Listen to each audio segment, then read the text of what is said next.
factory.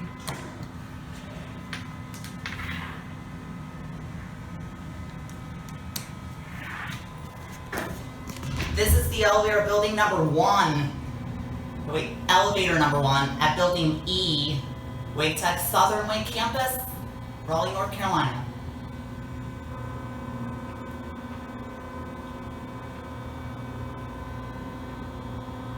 It's an Otis Series 4.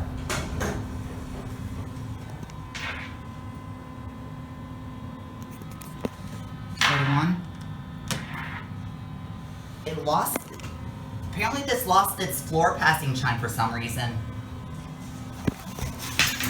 Installed in 2002.